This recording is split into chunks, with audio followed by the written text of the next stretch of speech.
Olá pessoal, tudo bem? Sou o Francisco Guirado, presidente do Clube de Negociadores. Eu gostaria de trazer aqui para vocês uma conversa sobre a utilização de soft skills em projetos. A ideia nesse papo não é a gente se aprofundar muito, mesmo porque 20, 30 minutos é um tempo muito curto para a gente falar de um assunto tão importante. Então, a nossa ideia é trazer, descrever o emprego dos soft skills em um projeto de caráter tecnológico. Nós vamos abordar um projeto da Força Aérea Brasileira para o desenvolvimento de um data link.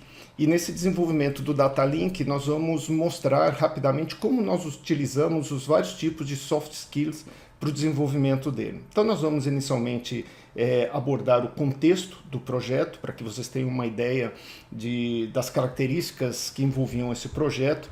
Nós vamos falar rapidamente sobre soft skills e as soluções que nós encontramos e como nós empregamos em cada uma dessas soluções esses soft skills. Muito bem. Falando inicialmente sobre o projeto é de um link de dados. Então, o link de dados ele faz a comunicação entre diversas plataformas. Pode ser entre aviões e estação de solo, entre aviões e satélites, e entre diversos tipos de aviões também. Esse data link ele recolhe informações dessas plataformas e envia essas informações para outra plataforma, sem a necessidade de comunicação por voz entre elas. Então, as forças aéreas do mundo mais desenvolvidas, elas utilizam esse data link e nós queríamos desenvolver um data link para o Brasil também. Muito bem, quais eram os principais desafios que nós estávamos enfrentando? Havia uma diversidade muito grande de stakeholders, como eu vou mostrar daqui a pouco. Havia uma pressão política interna e externa muito grande. A complexidade técnica também era enorme, como vai ficar demonstrado. E o prazo era muito reduzido para a gente concluir essa tarefa. Então, vamos nos aprofundar um pouco mais.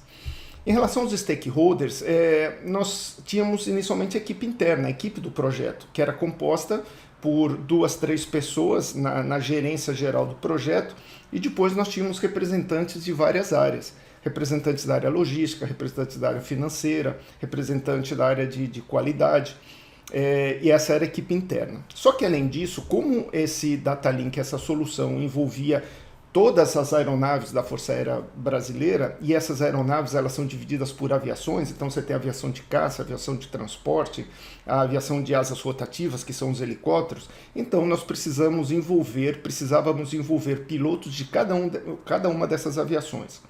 Nós precisávamos também de diferentes tipos de engenheiros. Por quê? Nós precisávamos de engenheiros de telecomunicações, já que é uma forma de comunicação entre aeronaves e isso pode impactar nas frequências que já são utilizadas pelas aeronaves de caráter geral. Então precisávamos de engenheiros de telecomunicações.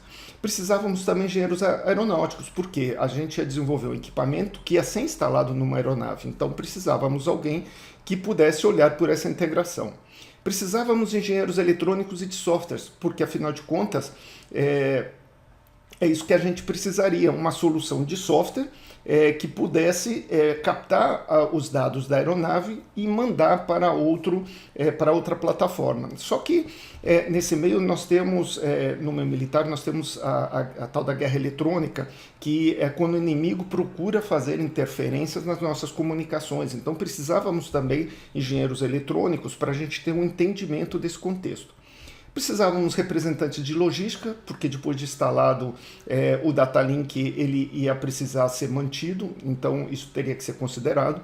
Representantes da área de finanças, porque isso era um projeto que tinha gastos e normalmente esses gastos teriam que entrar no orçamento, então precisávamos de alguém especializado. Os representantes das empresas, que no primeiro momento eles não entraram, mas no segundo momento sim, nós interagimos ativamente. Tínhamos os chefes de todos esses envolvidos, as instituições interessadas, porque tínhamos, por exemplo, o Departamento de Espaço Aéreo.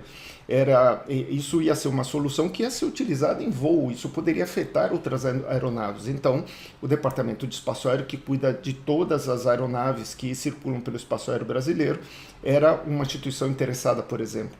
E as diversas autoridades. Muito bem.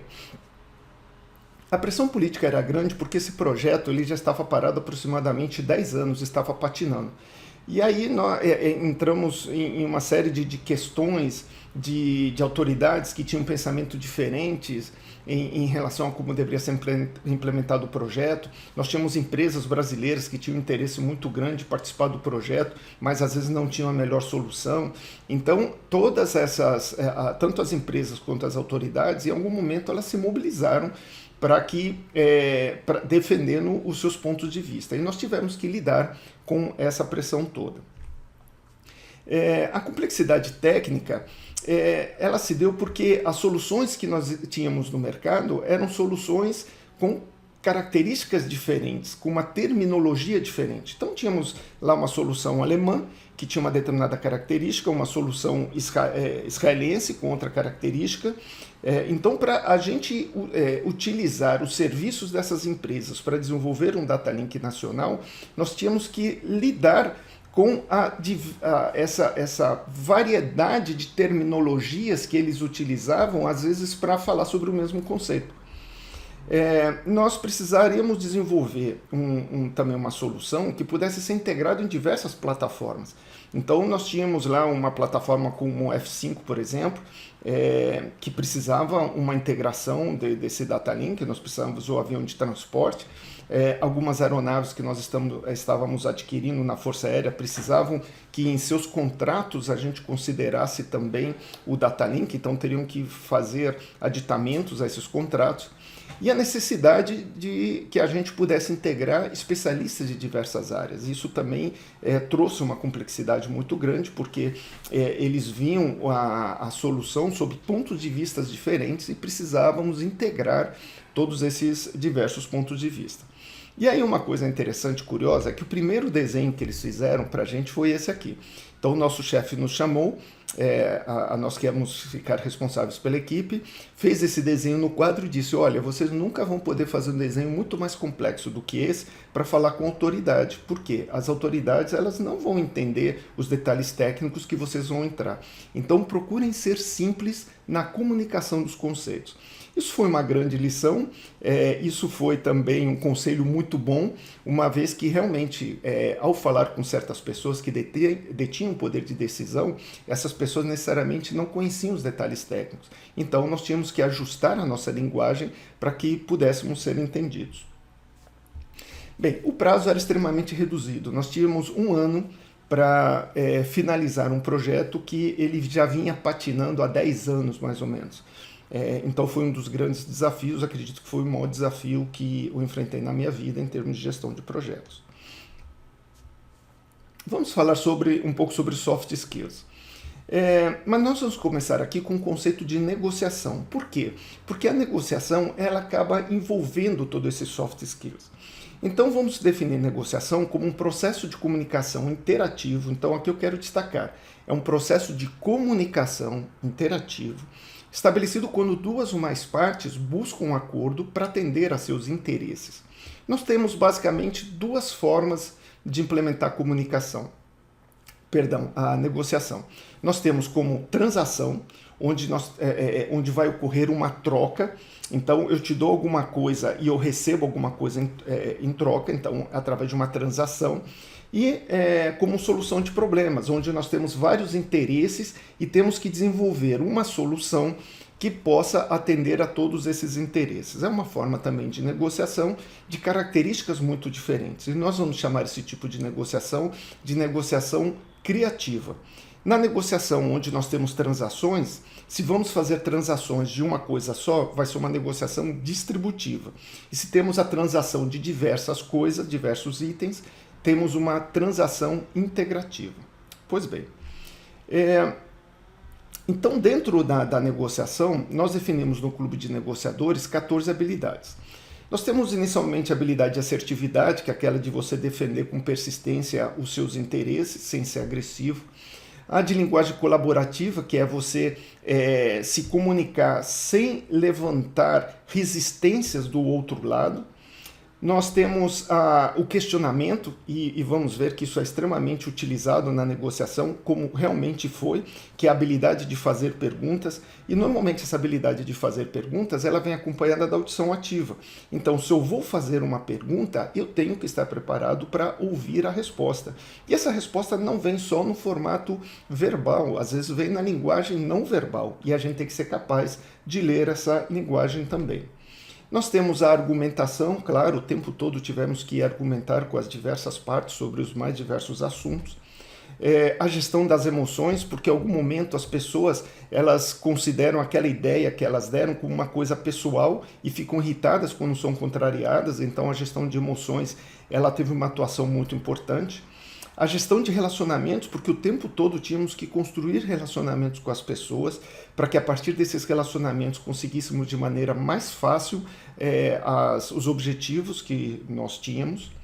E nós temos também as habilidades técnicas. Então vejam, essas habilidades aqui, elas são habilidades interpessoais. São aquelas habilidades que elas não são específicas de negociação, elas são específicas de qualquer atividade que a gente tenha que interagir com outras pessoas. E na gestão de projetos, elas são muito utilizadas. Então, juntamente com a negociação, essas são as soft skills que a gente tem no ambiente de projetos e que a gente emprega o tempo todo.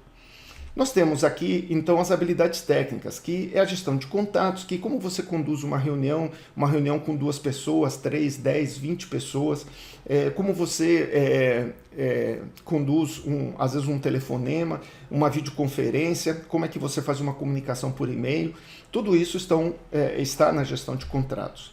Nós temos a negociação distributiva, que como eu comentei, quando a gente faz a transação de um item só. Temos a negociação integrativa, que é a transação de diversos itens. Nós temos a negociação criativa, que é aquela que através de diversos interesses a gente vai ter aquela sacada, um insight para a solução de um determinado problema. Nós temos a gestão de recursos, e aí nessa gestão se inclui o tempo, as pessoas, os recursos emocionais que a gente tem, então tem determinados empreendimentos que não vale a pena o desgaste emocional de uma negociação para a gente poder entrar. Então temos que saber gerenciar esses recursos. Nós temos a negociação estratégica, que em alguns momentos foi extremamente utilizada, que ela tem a ver com a ordem que a gente vai consultar as pessoas, os assuntos que a gente vai tratar com cada pessoa, para que a gente consiga atingir da melhor maneira os nossos objetivos. A gestão de conflitos, ela foi bastante utilizada, porque muita gente, ao ser contrariada, ela fica irritada, então você tem que saber lidar com isso.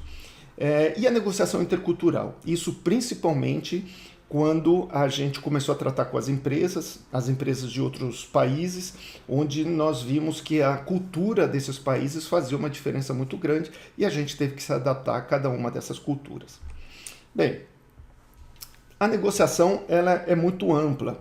Dos soft skills, vamos tratar da comunicação. Já que a negociação é um processo de comunicação, vamos tratar um pouco mais a fundo nisso aqui, vamos destacar algumas das soluções do ponto de vista da comunicação. Então, nós temos aqui no nosso modelo de comunicação, nós temos os modelos mentais. O que são modelos mentais? É a representação que nós fazemos em nossa mente da realidade. Então, nós não negociamos com base na realidade. Nós negociamos com a percepção que temos nessa realidade e formamos em nossa mente, então, a partir dessa percepção, formamos os modelos mentais. Então, a partir de um modelo mental, eu vou utilizar alguns filtros para formar minha mensagem. Que filtros? São os filtros que são estudados na área da neurolinguística, por exemplo, que é a generalização, a eliminação e a distorção das informações. A gente faz isso o tempo todo. Às vezes a gente tem pouco tempo para passar uma informação, então rapidinho, deixa eu te falar o que eu preciso. Nesse rapidinho, a gente vai usar um monte de filtros para que um assunto que às vezes é complexo no nosso modelo mental, a gente tenha que simplificar ele. E ao simplificar, vamos estar generalizando, eliminando informações e eventualmente distorcendo. Nesses filtros vamos usar também o repertório, ou seja, as palavras que nós conhecemos, que nós dominamos para expressar aquele modelo mental. Mas vejam, a comunicação só vai ocorrer se o meu repertório ele tiver alguma interseção com o repertório do outro lado. Se eu usar palavras aqui que o outro lado não conhece, ele não vai entender aquilo que a gente está falando. Então a gente tem que escolher as palavras para que o outro lado possa entender. Então, ao longo do projeto, várias vezes tivemos que fazer intervenções, porque uma das partes estava explicando, por exemplo, a ideia que tinha do modelo de data link para outras pessoas que não tinham o mesmo conhecimento, o mesmo domínio técnico, e eles não estavam se entendendo. Então, várias vezes tivemos que interromper reuniões para modificar a comunicação, a forma como aquilo estava sendo comunicado, para que a outra parte pudesse entender.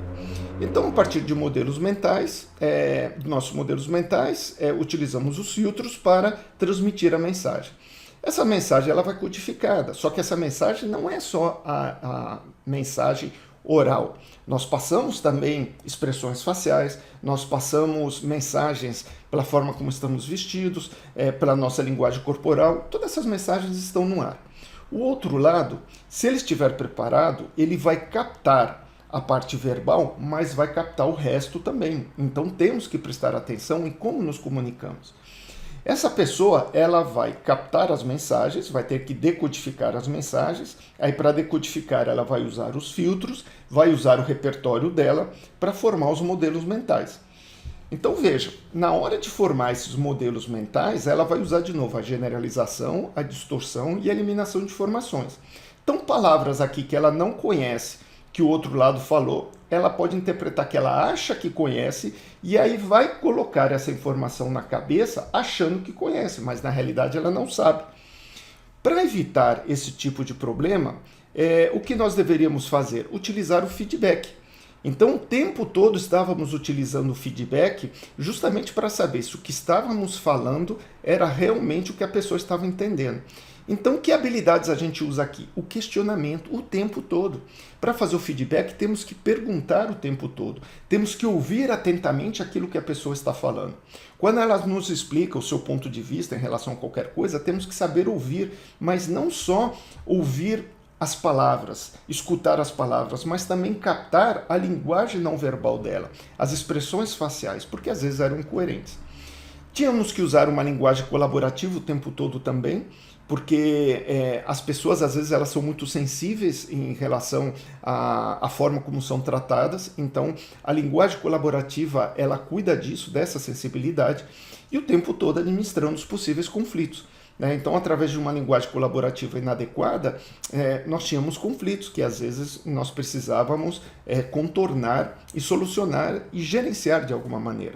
Então, estas aqui foram 4 habilidades que nós utilizamos muito nesse processo de comunicação: questionamento, audição ativa, linguagem colaborativa e gestão de conflitos. Muito bem.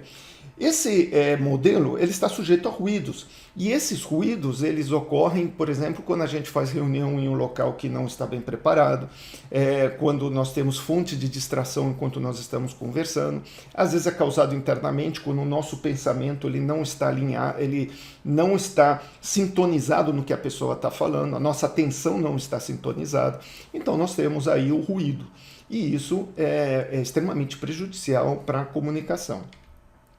Temos também aquela situação em que uma pessoa me falou alguma coisa sobre terceiros, só que ela está acrescentando os modelos mentais, os filtros que ela utilizou para criar os modelos mentais, e ao transmitir a mensagem, ela está outra vez usando os filtros.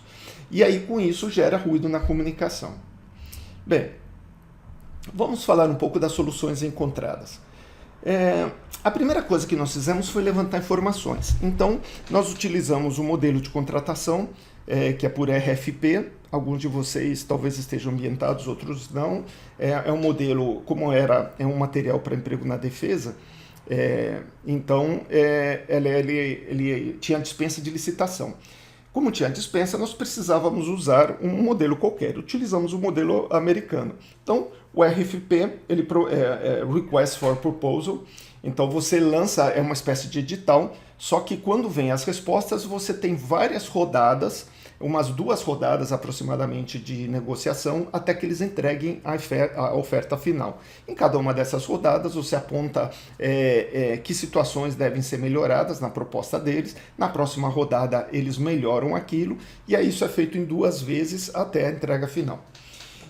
Nesse processo da RFP, um processo anterior é o RFI, que é Request for Information. Então a gente fazia um pedido de informações para as empresas e elas nos apresentavam essas informações para a gente saber o que elas tinham disponível.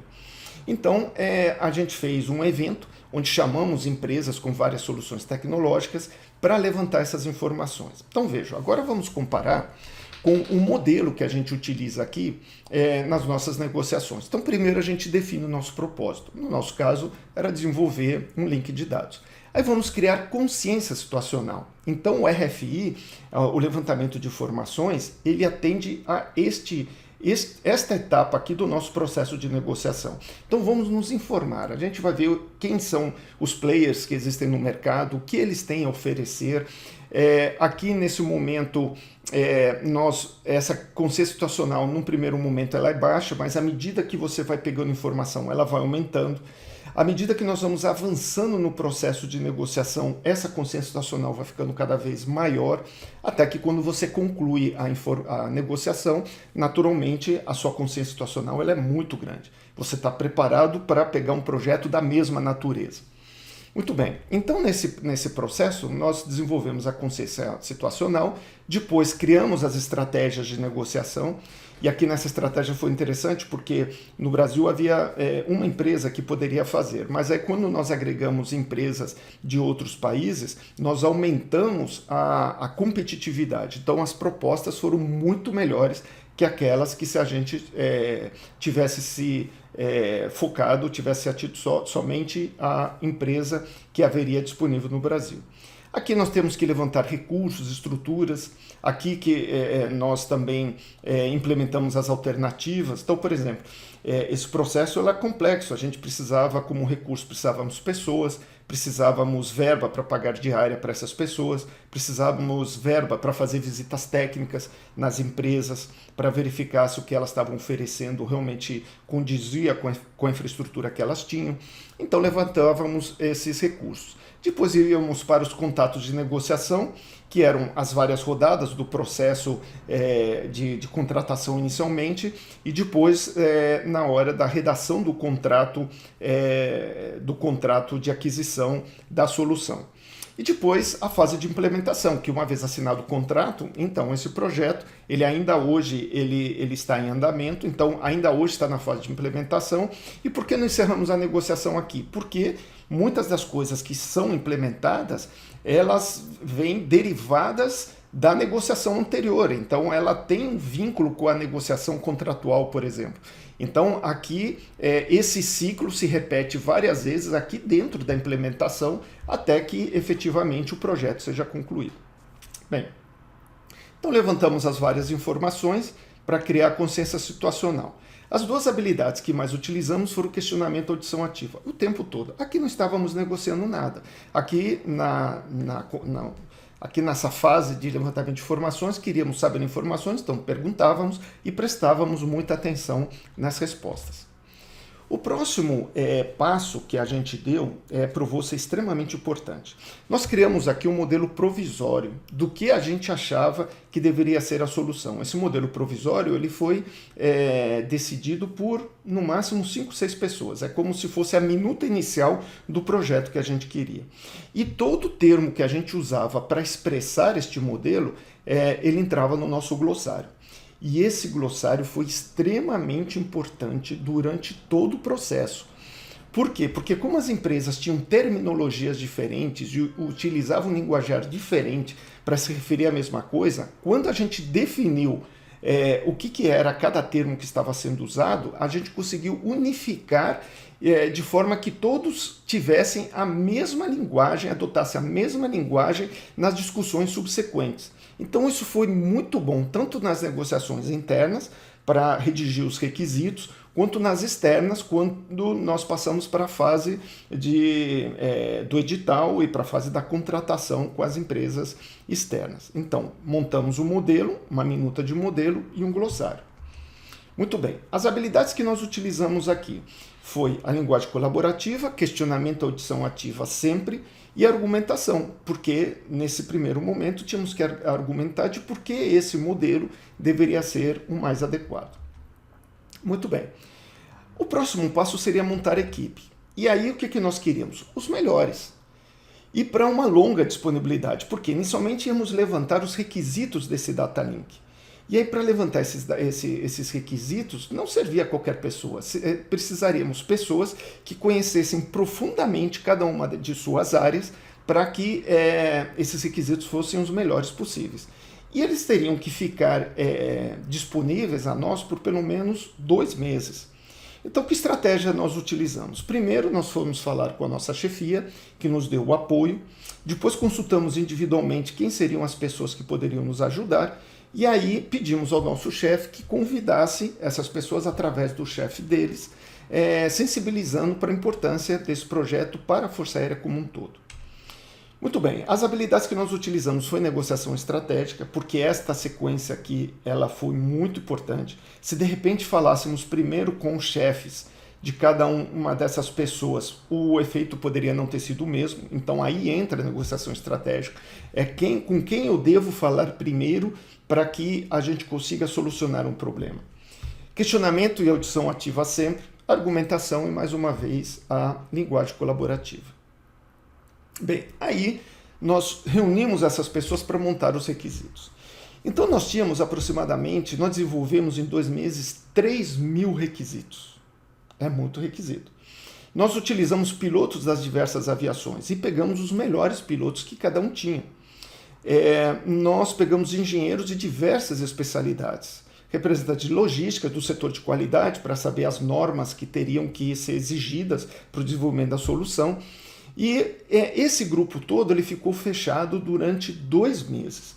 Isso exigiu um grande número de habilidades. Por quê? Imagina, todas essas pessoas reunidas, elas são pessoas muito inteligentes, foi um time de altíssimo desempenho, aqui haviam muitos doutores, muitos mestres trabalhando aqui, pilotos com experiência muito grande em cada uma dessas aviações, e todos eles extremamente importantes nas unidades deles. Então imagina, eu tirar a melhor pessoa de uma organização durante 2 meses, então o tempo todo a chefia queria ter a pessoa de volta, o tempo todo a chefia pressionava para ter essa pessoa de volta, então o tempo todo tivemos que usar a argumentação, questionamento e audição ativa sempre, gestão das emoções, porque nessa discussão dos requisitos, imagina, aí chega um engenheiro eletrônico e fala, não, essa solução ela tem que ter tal requisito. Aí chega o engenheiro aeronáutico e diz, olha, esse requisito não dá por limitações técnicas. Então, o tempo todo tínhamos que fazer negociações para que as pessoas encontrassem a solução que melhor atendesse a todas as necessidades técnicas. E, eventualmente, essas pessoas elas se sentiam donas das suas soluções. E aí, com isso, afloravam algumas emoções que a gente tinha que gerenciar. Nas negociações, eram negociações sobretudo técnicas, onde as trocas se davam por limitações técnicas dos equipamentos que estavam envolvidos ou dos desempenhos. Ou, eventualmente, a gente tinha que trocar o desempenho de um item pelo custo que esse item teria ou pela capacidade dele ser adaptado a determinada plataforma.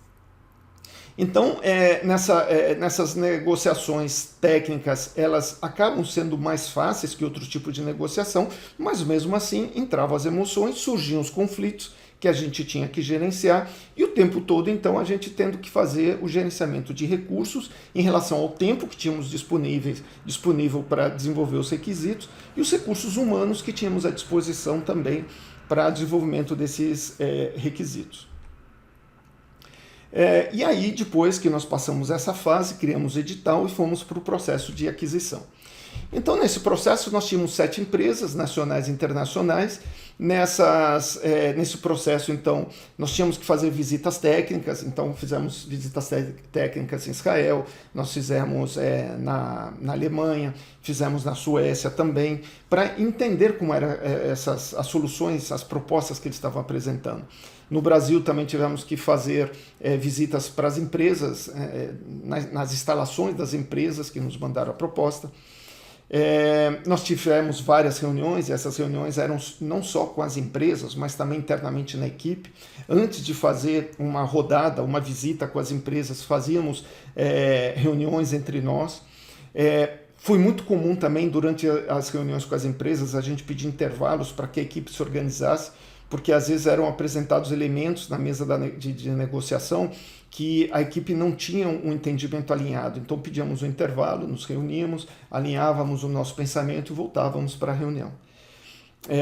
Esse processo então teve várias rodadas, a cada rodada a gente procurava sempre fazer com que a empresa melhorasse a sua proposta, e o tempo todo tínhamos a pressão das autoridades e o lobby das empresas, porque principalmente aquelas empresas originais que achavam que elas deviam desenvolver o Datalink, que as outras empresas não teriam não teriam por que estar ali participando do processo. E nesse ponto, a gente agradece extremamente a nossa chefia, porque a nossa chefia foi um grande guarda-chuva que nos protegeu a equipe de gerência de projetos dessa pressão de autoridades. Então, sempre que uma autoridade pressionava, a gente levava para a chefia. Só que algumas autoridades, elas nos pressionavam indiretamente, de forma até estratégica, porque talvez elas pudessem ter mais poder de influência diretamente com a gente do que com a chefia. Mas nessa hora tínhamos que gerenciar o conflito e gentilmente levar o problema para a nossa chefia. Então, aqui nós utilizamos todas as habilidades. A linguagem colaborativa, questionamento, argumentação, audição ativa, gestão de emoções, relacionamentos, gestão de conflitos. Aqui utilizamos os vários tipos de negociação, né? A distributiva, integrativa, criativa, a gestão de recursos, a gestão de contatos de negociação, porque o tempo todo fazíamos essas reuniões e tínhamos que gerenciar esses contatos. E a negociação também intercultural, ao ter que interagir com outras empresas, com empresas de outros países. E finalmente escolhemos uma empresa, fomos para a negociação de contrato, que ela foi formada por uma empresa nacional e mais uma internacional, que se juntaram para desenvolver a solução. Então tivemos que fazer várias reuniões para fazer a negociação do contrato, novamente pressão de autoridades, lobby das empresas, utilizamos todas as habilidades com que a gente trabalha e nós conseguimos, ao final de um ano, nós conseguimos finalizar esse contrato. Nessas reuniões, principalmente a negociação de contrato, usamos muito a negociação integrativa.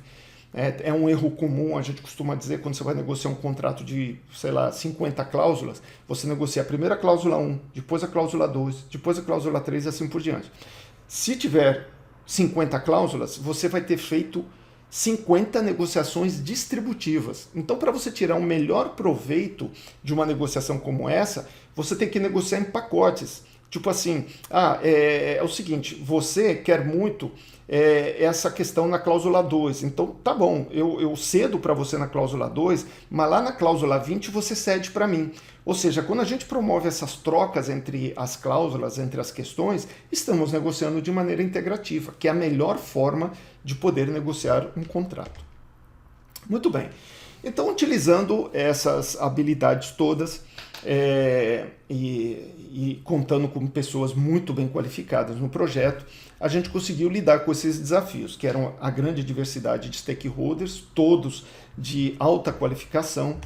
Conseguimos lidar com a pressão política interna e externa, conseguimos lidar com a complexidade técnica e, ao final de um ano, o contrato estava assinado. Então, um projeto estava parado há 10 anos, ele conseguiu ter o seu andamento e ser finalizado, pelo menos a sua fase inicial, em um ano. A partir daí, começaram as atividades de implementação desse link, que segue até hoje, então está na fase de implementação. Bem, não podemos falar muito mais coisa, mesmo porque o nosso tempo ele já chegou ao limite. O que eu posso fazer? Convidar vocês para visitarem o Clube de Negociadores. Visite o Clube de Negociadores, lá nós ensinamos cada uma dessas habilidades que foram colocadas e eu vou convidar vocês a que vocês, ao fazer a inscrição, que vocês façam um teste para descobrir o seu perfil de negociação. Porque não adianta vocês aprenderem técnicas de negociação ou qualquer outra se vocês não sabem qual é o seu perfil. Porque, por exemplo, uma pessoa competitiva, ela, por mais que ela aprenda técnica de negociação, ela vai pressionar e ser competitiva, mesmo que aquela situação não seja a mais indicada para usar um comportamento competitivo. Da mesma forma, uma pessoa de perfil prestativo ou de perfil evasivo, ela vai ceder facilmente aos argumentos, mesmo que ela precisasse perseverar. Então, antes de aprender qualquer técnica, faça um teste. Esse teste ele é gratuito, descubra o seu perfil e se vocês quiserem se aprofundar, então vocês podem fazer as outras, se inscrevam nos microcursos, temos vários microcursos lá, um para cada uma dessas habilidades, ou então no treinamento mais completo para desenvolver as atividades que vocês precisam, as habilidades que vocês precisam para poderem gerenciar efetivamente um projeto. Nós ficamos por aqui, agradecemos extremamente a audiência de vocês, espero que a gente possa se ver novamente em breve. Obrigado, até a próxima.